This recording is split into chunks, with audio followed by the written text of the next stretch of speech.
talking to David Harrington just a few days before our West Coast premiere of A Chinese Home. And I'm wondering if you could just tell me a little bit about the theme of A Chinese Home. Well, you know, things start one way and they continue other ways sometimes. When we first started gathering ideas about 3 years ago for A Chinese Home, the ideas were so extremely vast, and I wanted everyone in Kronos to learn Mandarin. I wanted us all to play all kinds of erhus and learn all sorts of new things, and actually, all of the things that I originally wanted to do are in A Chinese Home. It's just because life is short and time is fleeting. Things are reduced. So our Mandarin is a few words. Some of the instruments that we play, new instruments that we've learned to play, are absolutely fascinating. And with the help of Xijing Chen, he really helped Wuman and I bring the ideas together into a coherent form. And he's not only a fantastic visual designer, but he's a wonderful musician. He kind of understands musicians, and so it was really natural to work with him. And it's the very first time I've ever worked with a director, and the first time Kronos has. And I think together we've, in the end, what I wanted to do was explore what it was like to grow up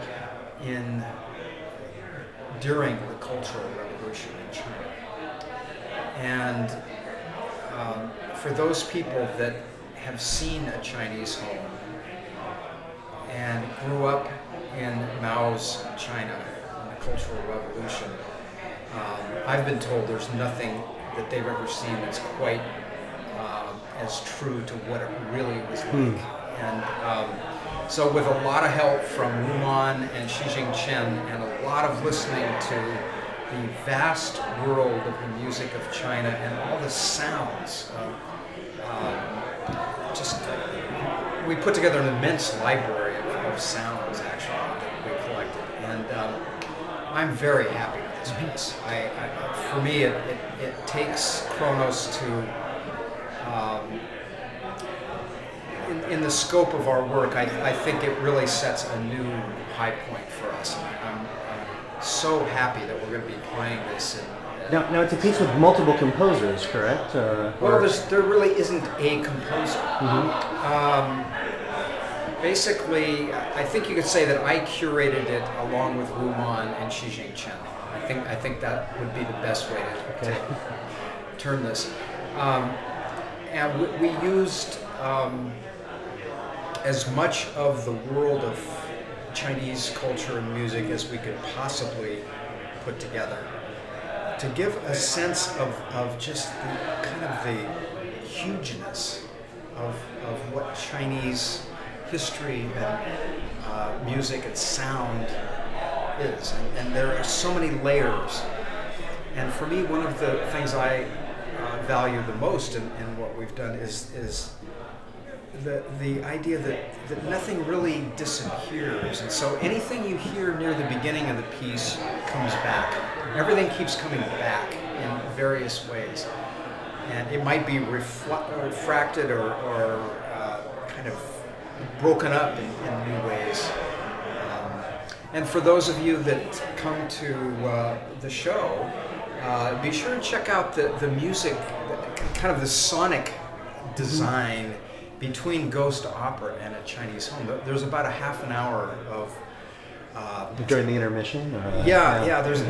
There's basically a lot of thought went into kind of setting the stage for A Chinese Home, and a lot of things that didn't make it into the Chinese Home made it into the 30-minute sound design, and so there's all kinds of radio shows from Tibet, for example. There's the very first recording ever made of Chinese music from 1895. On old wax cylinders? Wax cylinder.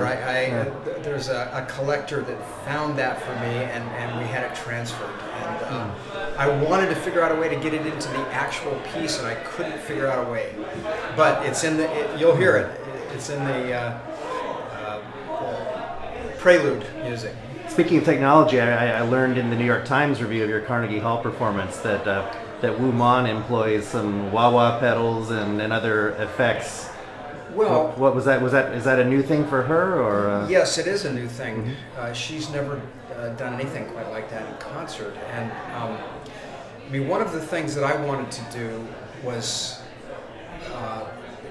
to bring the pipa, which is China's most classical instrument, really to bring that instrument into the 21st century.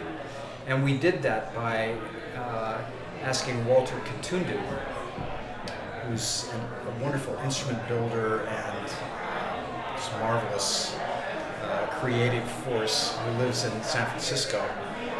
We asked him to build a new pipa, so that there's an actual a totally new instrument that can make live samples. It's a solid body pipa is what it is. So does it use pickups like a guitar? Yeah. Or, Okay. Yeah, it's fully electrified instrument, and so she's able to activate all kinds of, I mean, she can sound like Kronos, she can sound like Mao Zedong, she can sound like all kinds of things all at the same time, actually. Wow. And so there's a lot of layers that have gone into this piece, and it started out, the very first inspiration was a visit that I had to Yin Tong, which is the home that was brought board by board and nail by nail from Anhui province in China. And it's about 250, close to 300 years old, actually. And when you walk into this reconstructed It's at the Peabody Essex Museum? It's at the Peabody Essex Museum in Salem, Massachusetts. And you walk in there, and when I walked in there, the first thing that happened to me was my imagination just kind of exploded, really, because I was just so curious, what had these walls heard for all these hundreds of years? The life, the festivals, the deaths, the births, all forms of music and human sounds, and I found myself so interested in it. I mean, I think it was the fact that this beautiful home in Yutong had been so wonderfully, carefully preserved. And then later we went to the village in Anhui province and saw the actual place where the Yin Yutong was. And, what's there now? Well, it's actually kind of a vacant lot right now, but right next to it is, there are other homes similar to it. And